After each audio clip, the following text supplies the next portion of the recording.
Alrighty. Good evening, everybody. Welcome to the Pits of Motor Chaos. This is your host, Dave. And I got a line of special guests from the Pro E85 group, Rob Vinezeano. How's it going, Rob? Good. How you doing tonight, Dave? I'm good. So, for this year with the group, you didn't really run too good, huh? Well, actually, this year I kind of stayed out of it. We end of last year, we actually switched out vehicles because at the end of the year we had a problem with the motor in the Nova that I was driving for Chuck Neese, and so I pulled my car so that we could off the rack so we could take and continue to get points for the last two races. We took and converted the car into Pro E85 racing a tire in 2 days, so technically a day and a half, but yeah, we had all the support of the race of the E85 guys. They lent me a carburetor and changed everything, got it all set up, and actually did really well.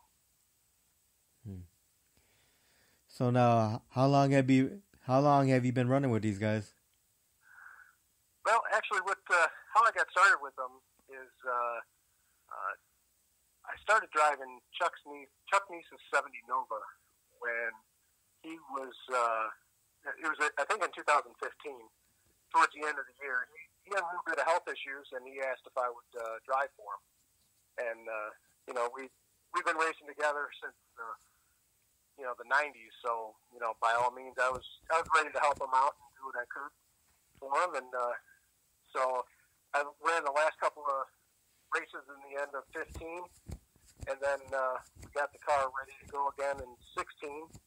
And we did pretty good, but we really didn't want to put nitrous on the car. We were trying to take and run the whole thing on horsepower. And we started halfway through the year. We started doing really good and getting the car dialed in and getting closer to the 890 index. Because there's a lot of guys that are running the 890, 891, and we ended up having to put some nitrous on it.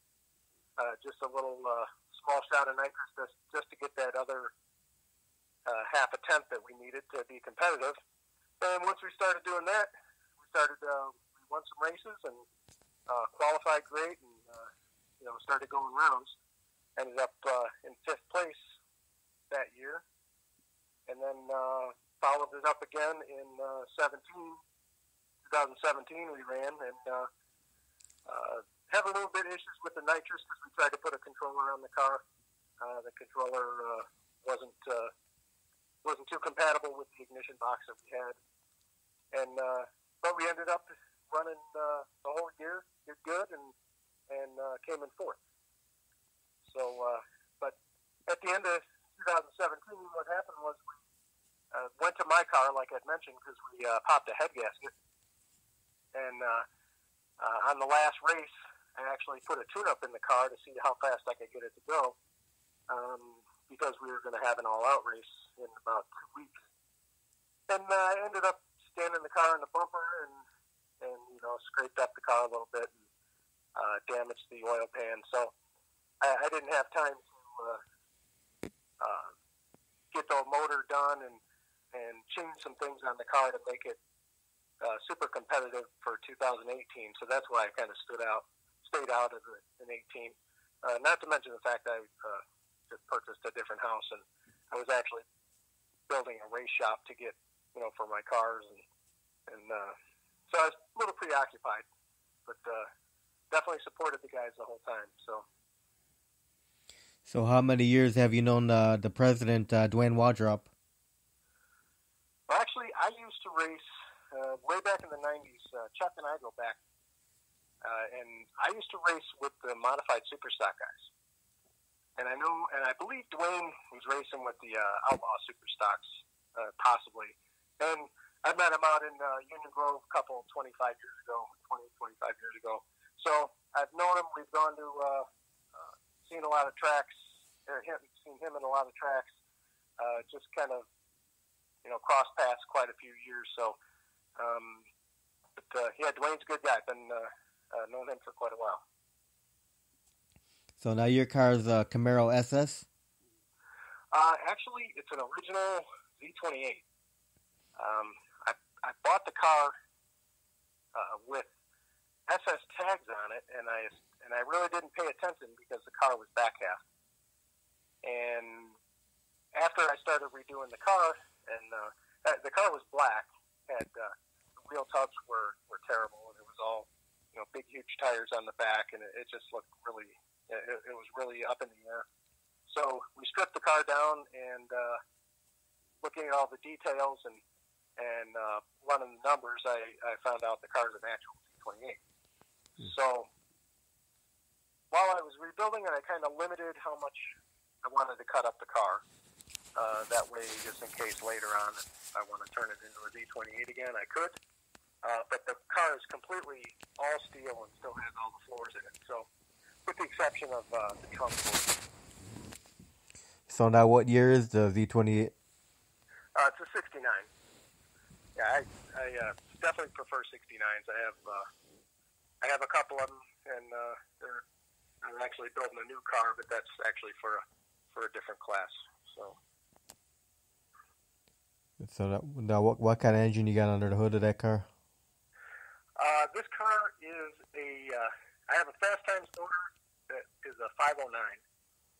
Jeff D'Agostino built it, and it's actually the same specs that they put into the 65 Impala that Nick Scavo drove back in the early 90s that made that car go so fast.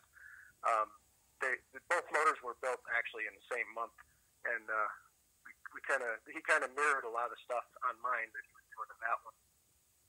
And but the motor lasted a long time. The longevity was great out of it. I raced it quite a bit, and there was quite a few years that with raising a family, I did not get to race, so the car got parked. But I took it to quite a few World of Wheels car shows. Actually, I took to about 5 of them. The car is actually everybody kind of makes fun of it a little bit because they think I brought a show car to a drag race. But it's a nice car. You keep it clean, you keep the paint clean, and you keep it a heated garage. You can make it last a long time. Yeah, the car looks beautiful. Thanks. So now let me ask you this question, Rob. How did you get involved in drag racing in the first place? Well, it goes back to where my whole family's really been into cars. It started out, obviously, they got that meme on Facebook, and many of them. My first addiction started with a 99-cent Matchbox car. Well, once I was old enough to graduate from Matchbox cars to real cars, I bought a car when I was 14, a 69 Camaro, and started redoing that and the engine. That whole time, my brother Mike was a big person in my life. That he took me to US 30 drag strip every Tuesday and Saturday. I'd be running around the neighborhood. He'd pick me up Tuesday night. We'd run out to the drag strip and spend the whole rest of the night there, and then again on Saturday. So I'd have to say he was probably the biggest influence in me drag racing. And then from there, I took and after I got married, I just ended up buying another car that I could actually build and have an all-out race car instead of just like a street car. And most of my cars were, modified street cars. Do some street racing here and there, and did that for quite a few years. It's pretty dangerous once you get a family. It kind of changes your ways a little. So that's why we bought a race car and ended up redoing it and doing it at the track instead of racing on the street so much. So what year was this when you first started drag racing on a track? Drag racing on the track, I first started about 87 was some of the first times I went to Byron Dragway, and there wasn't too many tracks open since US 30 closed, so I ended up, the 2-hour trip to Byron was quite rough, and then because I drove it there. I didn't actually trailer it. So I drove it there, and then I also drove up to Great Lakes Dragway. And then the early 90s, 91, 92, after we got I got the new race car, the newer one that I have now. That car I took and ended up just trailering it, and that's the one where I started out, big block Chevy, running low tens and getting my feet wet a little bit, and then that's when I tore it down and made it, a much faster car, and made it a show car / race car. So, and been racing ever since. So. That's awesome. Yeah, my dad started taking me to US 30 in Great Lakes when I was like 4 or 5 years old when I started going to watch drag racing. Yeah, actually I remember it like it was yesterday. It's kind of funny that when you're that young that you remember those kinds of things. But just being at the track and watching all the cars go down and and the burnouts and just watching how these guys, for the love of it, how they would do everything they can to race on Tuesdays and then again on Saturdays. So, yeah, it's definitely something that gets into your blood. Yeah, I used to love watching the big show of nitro funny cars that they used to do back in the day. Yeah, those were nice. Those were awesome. My biggest thing was I loved to watch Run Tough Eliminator for some reason at US 30. It was just, I could relate to those cars so much because when my brother would take me, he had his car, he ran in Run Tough Eliminator, and it's a real car. It's all steel, and people drove them all the time. A lot of them drove them to the track. It's just some of them were, highly modified to the fact where they, they could afford it, they could trailer their cars there. And we're talking in the early 70s and mid 70s. So, it's, a car on a trailer, you were definitely doing something. So, yeah, it definitely was a fun time in my life. So you remember watching Arnie the Farmer Beswick back then? Yeah, I remember him not as much as I know him now. And the only reason being is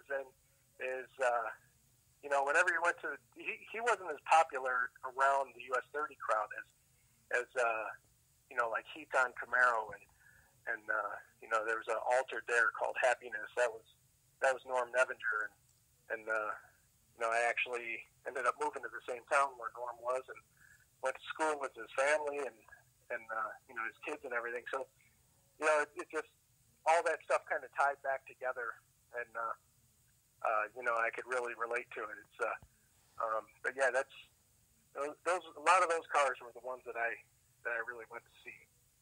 How about a car like the Shake, Rattle, and Run? Yeah, I remember Shake, Rattle, and Run, and also Uncle Louie, the blue 55 Chevy, and there's. You could just go on all the different ones that were out there. It was great because they all had names, and you could know the person's name that owned them, but you really knew the car. Yeah. You knew the car and you knew the name. So. Yep. Same thing with the Nitro Funny cars. They all had names on them, and now it's all the big show cars. They're all sponsors. Yeah, very true. Yeah. Like you had the, Royal Lands, Hawaiian, and you had the Chi-Town Hustler, which is still around these days, but everyone had their own name. Yeah. Then getting to see those events at US 30, that was kind of that was a treat for us to see the big events with the nitro cars and stuff like that. My brother, he was younger himself, so he would take me as much as he could. My parents, allowed him to do it. It's kind of funny. I'm 10 years old, and they just goes to the track and lets me go, and it was definitely a great time. And so I didn't get to go to as many of the big events with the nitro cars, but Yeah, I definitely remember him for sure. Yeah, I remember watching Bill Grumpy Jenkins with the Grumpy's Toy Pro Stock. Yep. Yeah, and all the Vinezeano's cars and King Speed Shop cars and High Chaparral. High Chaparral was actually Chuck Neese's dad. The guy I drove the 70 Nova for. Yeah, his dad drove. I want to say it's a 72 Camaro. Well, 67 Camaro, and also I think it's 72 Camaro. That was he drove for Pro Stock. So, and I remember seeing the 72 car there a long time ago. So. Now, do you have any stories of Broadway Bob? No, I thought he was definitely definitely an entertainer. Very nice guy when I seen him. He was always looking to have a great time and have a great party. He one way or another, he wanted everybody to race and everybody to be there. And those are the things I really remember about Bob. So, he definitely wanted to make it a party. Yeah. And, he was a great guy. He did a lot for drag racing, that's for sure. Keeping Chicagoland going with a racetrack where, where US 30 wasn't available anymore. So. Yeah, great promoter he was. Yes, he was. He's one of a kind. There'll never be another one. There'll never be another Broadway. No, that's for sure. He's definitely one of a kind. Always had the beer in his hand. Yeah. Sitting on the nose of the Green Mama jet dragster. That's what everyone remembers him sitting on that jet dragster. Did you ever get to see that when he sat on the nose of the jet car? Well, I see the pictures, but what I remember of him is whenever they had the jet cars going, I remember him in the grass between the grandstands and the jet cars, and right as they'd start to light up, he'd get the crowd going, and that's kind of how I remember seeing him there. I never really got a chance to see him sitting on the in person. Did you ever get to see him when he had that Dragonator? No. Yeah, that was pretty neat. I didn't. That was pretty neat. That mechanical dragon thing. Oh yeah, I do remember that. I didn't realize that was. I thought that. I remember seeing that probably only one time, but. Yeah, that was Broadway. Yeah. Broadway at the control of that thing. Oh really? Okay, I did not know that. I remember seeing it, but I didn't really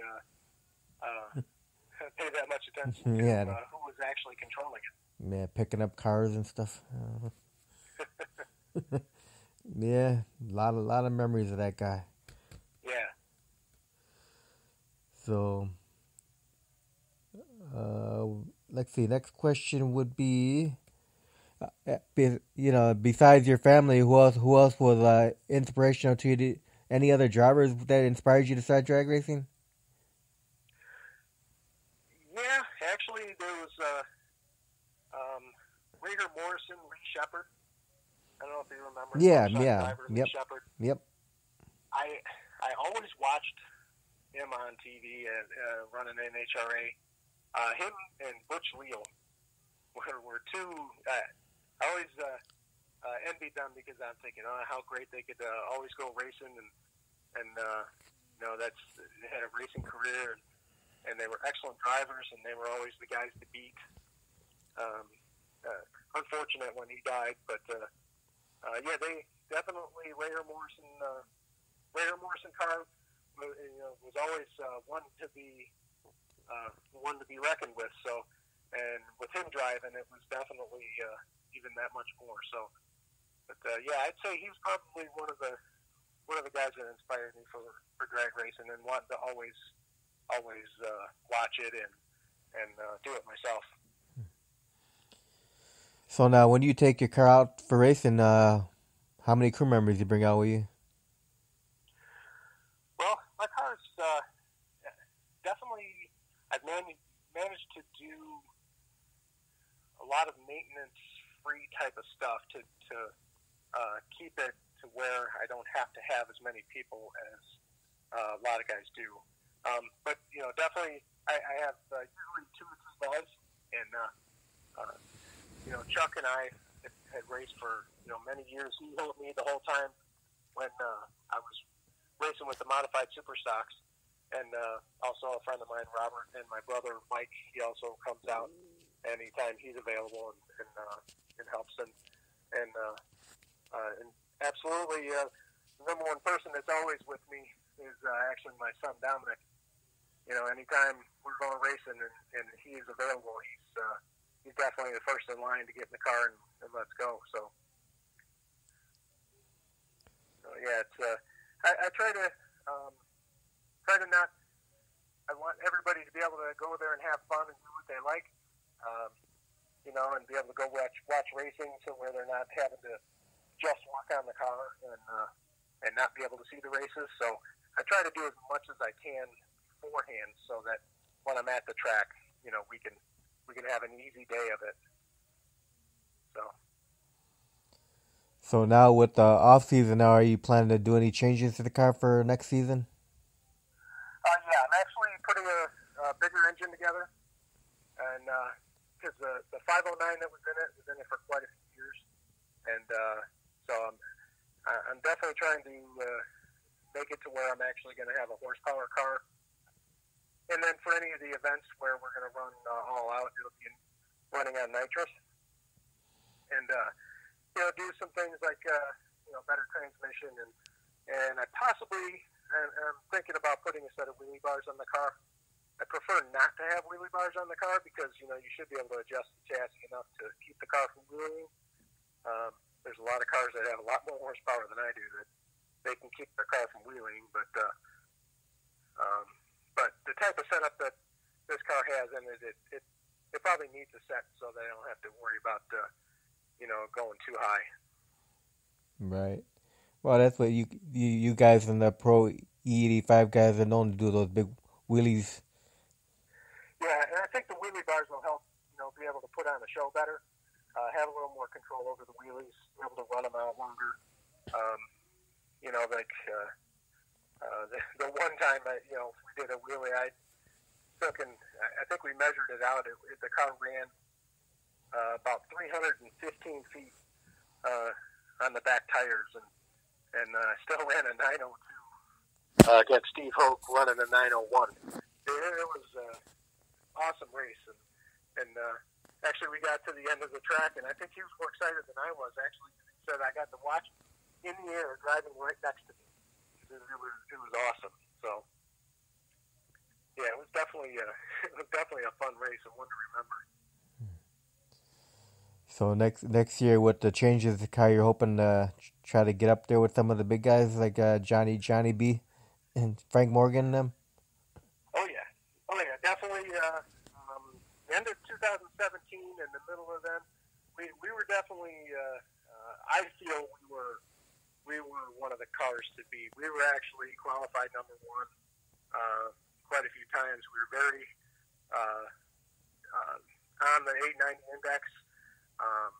Reaction times were awesome. There was, so we were definitely going rounds and winning some races. So as far as coming out this next year, yeah, I definitely I'm going to be gunning for the championship. I don't want to come out there and just hang out. And a little more competitive than that. I gotta have it all if I can do it. So now Johnny's had 2 years in a row, right? Yeah. Well, maybe. Yeah, actually, I was in first place for a while there, and it was kind of funny. It seemed like I got the luck of the draw. He would qualify number one.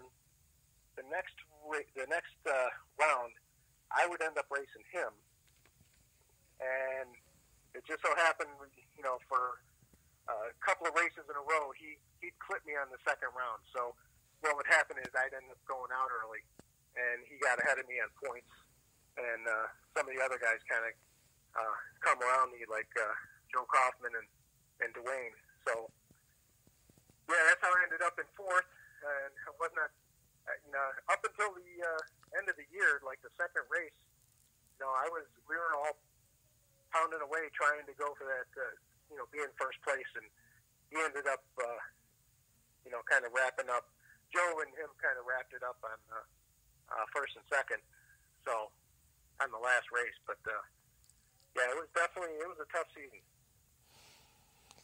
All right, so now let me ask you this question, Rob. What was it like for you for the first time, when you first started drag racing on an actual track? What was the experience like?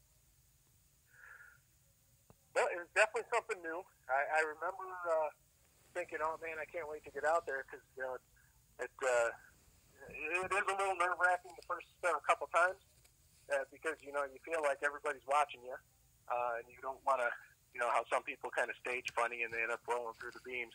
And luckily that never happened to me. But, once I got in there and hit the second and third pass, it was like I was meant to be racing. So I had no problem with that. I've always been a little bit of a showboater when it comes to the burnouts and stuff like that. It's, just something you want to please the crowd with. My brother and I kind of used to do a little bit of a match race thing a while back because we both have 69 Camaros and we both do big smoky burnouts and go up in between some of the major classes and we do some racing. And it was a fun time. It didn't really matter who won to us. It was a matter of we got to go out there together and race and had a great time. So what's been the quickest ET you've had with the Z28? The Z28 that I have now, that one it ran 880s. That was actually the fastest that I tried to get it to go. We just needed to get enough nitrous to make it run 890. So I never I ran it on horsepower most of the time, and then I just added some nitrous to it to get it down to run the 890 index. So I'm not sure what it would have ran if I, that's what I was actually trying to do at the end of the year. I was actually trying to run it all out with the nitrous to see what it would run. I have the feeling it would probably ran somewhere around 860 or 850, somewhere in there. But, it's like a 3,400-pound all-steel Camaro, so, it's definitely a lead sled going down the track. So now, are you one of these guys with the need for speed? Yes, definitely. I'm actually building another 69 Camaro now, and that car is going to be, it's all steel also, but it's going to have a 3,000 horsepower Pro Charger motor in it. So it's a bigger cubic inch. It's 588, and it's got a 6-so certified chassis in it. But that one I hope to break into the 6s and run somewhere in the 200 mile an hour range.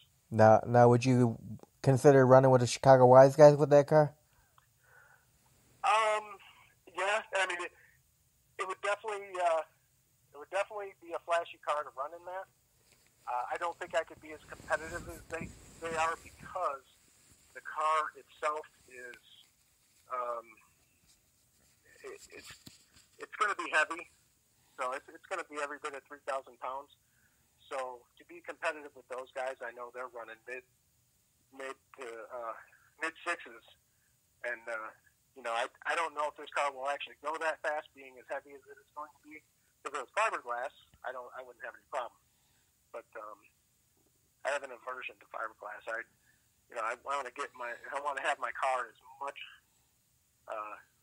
stock steel on as I can. So. Yeah. Well, there's some guys running in the 7s and 8s and the Wise guys too. Yeah, I without a doubt, I have. I kind of look at it as I want to make sure that when the car comes out, I do it justice. I don't want it to be slow or look slow, But because a lot of people look at it and they won't realize that it's a all steel car until they come up and look at it, and it'll have a regular hood on it, regular trunk lid. It's going to have a wing on it, but it still has a stock stub in the front and stock frame in the front. It's been modified a little bit. So I'm just going to put a large motor in it, and want to see what we'll end up running, and then find some classes to run in with it. But yeah, Wise Guys would definitely be an interesting class to go in. Yeah, next year will be their 25th anniversary. Yeah, they've been around for a long time. They did great keeping that group together. It's definitely been entertaining for a lot of people when they go to the Great Lakes Dragway. They can see them there and see some good racing. Yeah, you got to give your hats off to Pete Demos for keeping that group going for all these years. Yeah, because there's that's hard. It's definitely hard to keep clubs like that together. There's a lot of work to that, and and I definitely hats off to all the guys that have done it. Dwayne's done it for 10 years, done an excellent job at it, and Pete's done it for 25 or so, I guess. I don't know Pete personally, but he must be doing something right to keep them together that long. Yep. So now, you don't have any sponsors, right? I do not. All right.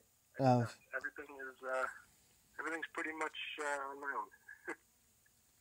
All right. So now, when you get ready for a weekend of drag racing, say this weekend was a race at the Grove, what goes into preparation to get the car ready for that weekend? Well, basically, I go over the car completely from top to bottom to make sure all hardware is tight. That way, we don't have any funny things falling off the car when you're going on the track. Checking all the fluids in the car to make sure that they're still good and clean.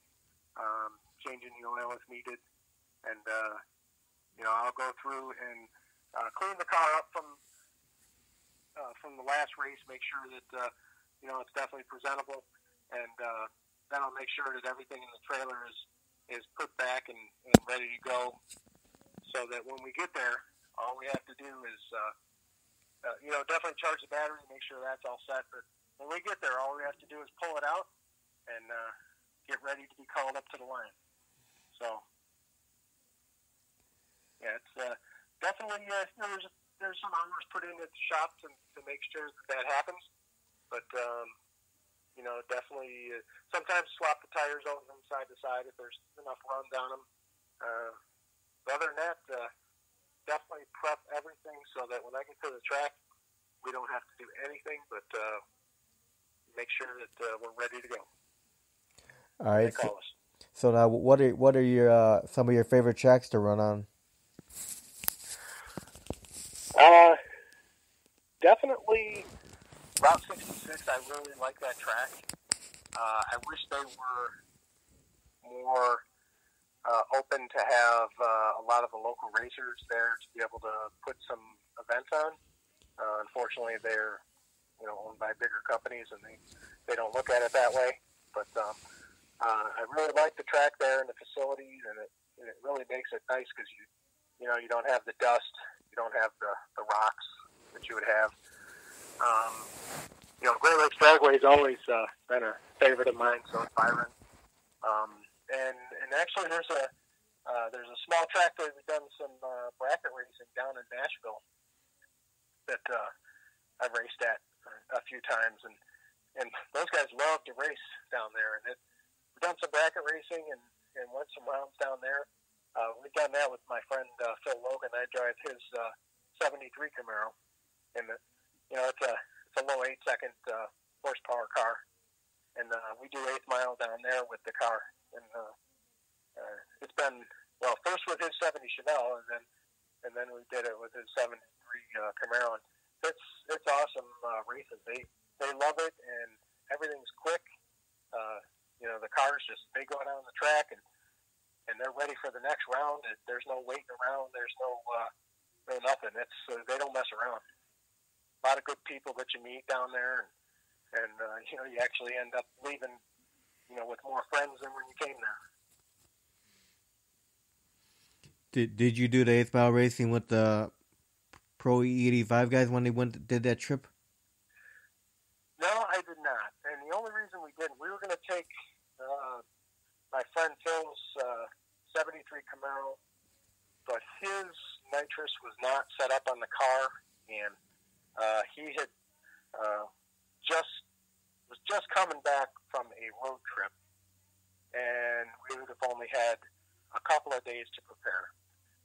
So instead of not doing what we needed to do, or not being able to do what we need to do, we actually decided not to go.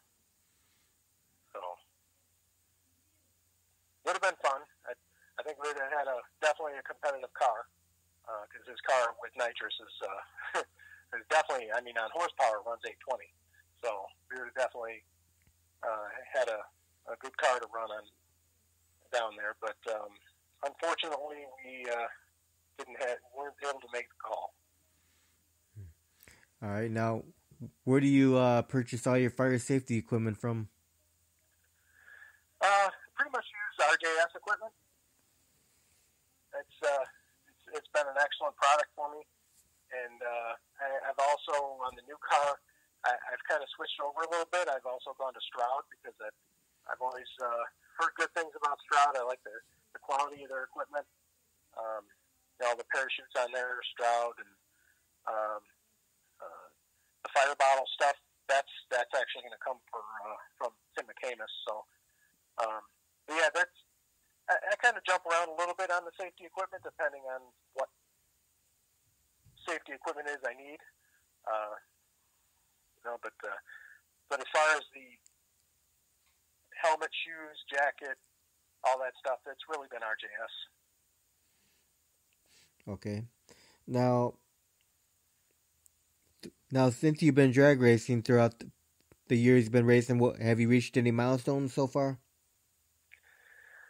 Well, the only milestone I really hit right now is running over 165 miles an hour. I did that quite a long time ago, and that's when I put my energy into building this new car. I could have had the car done already if I would have just built the regular race car, but I wanted to make sure that the car was actually show car capable as much as it is a drag car. So it takes a lot of extra effort. It's just something that I prefer to do myself. A lot of people don't care about that. It's just at the end of the day, when I get back to the shop and I pull the car in, and you clean it up, and it's it's a nice clean race car. That's what I prefer to have. So like I said, I would have had that done already. And that's going to be able to hit my milestone of a 6-second pass at 200 miles an hour. So that's my goals with this car. So what kind of tires are you running on with the Z28 right now? That car I use Hoosiers right now, but I usually run Goodyears. I've always liked Goodyears. Just ran them all the way around. I needed a set of tires for the car, and I actually put a set of Hoosiers on them. They've been good. Pretty consistent tire. It's not my first pick, but it was available at the time for me to get really quick at a good cost. So that's why they ended up on there. I kind of figured, for what I'm doing, how different could they be? They're definitely a decent tire. But when I do put a new set of slicks on, I'm going to have Goodyears all the way around on it. All right. Now that one accident you were talking about earlier, when we started the show, is that the only accident you ever had in your drag racing career so far? Accident? Yeah, you said you scraped the wall. Oh no, I didn't. I've never. Knock on wood. I've never had any kind of an accident. The only accident I've ever had is actually pulling wheelies, and most of them I was able to drive through. I've never had to be pulled off the track for that. The only time I ever had to be pulled off the track was when I blew a motor. Had a fresh build on a motor, made a half pass, and the rod came out of the block. That's really it. Knock on wood, I've never been in a situation that actually hurt the car, besides the wheelies. And I've done plenty of them. They're just they're fun, but they're expensive. Yeah, I don't know. For some reason, I thought you told me you scraped the wall earlier in the interview. You know. No, luckily not. Yeah. All right, now you ready for a few fun questions here before we finish out this interview? Yeah, sure. Now, besides drag racing, do you have any other hobbies? Yeah, actually, I have a big hobby of doing competition. It's actually a competitive sport with my German Shepherd. It's kind of it's interesting for people to see it, and it takes a lot to understand what it is. But basically, it's a 3-stage competition that you train your dog to be able to do tracking, obedience, and protection work. And I spent a lot of hours doing that with him. I have a 4-year-old German Shepherd that a pure breed German Shepherd that I've been training, and I by no means am a dog trainer, but I train with a lot of people that are dog trainers, and they teach me everything. So. All right, now, have you won any trophies or plaques in your racing career so far? Yeah, with the Z38, I've actually placed. I want to say 4 times. I was first place at World of Wheels. Local car shows, I did, I don't know, tons, probably 20 or 30 of them, first places. And then best in class at World of Wheels. Editor's choice, one of the editor's choice at Super Chevy for my car. Yeah, I've won quite a few with that car. It's been a great car, and won some races and won some money. We were running with the modified super stocks. I wasn't quite at the 850 mark where everybody was when they were running. So I would go rounds, but I wouldn't win any races. But it was definitely fun competition. Those were a great group of guys, and they helped me, quite tremendously, and how to refine my car to be in a higher level. So. All right. So, what would you consider to be your favorite food to eat? Favorite food to eat? Well, probably the biggest thing is my wife's lasagna and spaghetti. She makes that from scratch. She learned it from my grandmother, my Italian grandmother. So it's kind of keeps it in the family for me. It's something that she lived to be 95 years old, and she taught my wife how to cook this special item, and it just keeps her around for me because family's pretty special to me, and that's I would have to say probably my favorite. What's your favorite beverage?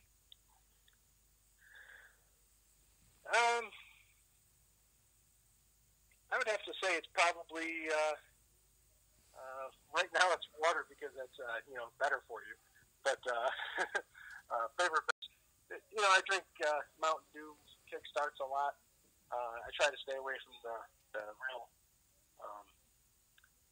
energy drinks, but the Kickstarts they're a good drink. They're just orange. It's like an orange pop. That's probably my most favorite type of drink. Now, do you watch movies at all? A little bit. I don't get a whole lot of time to do that.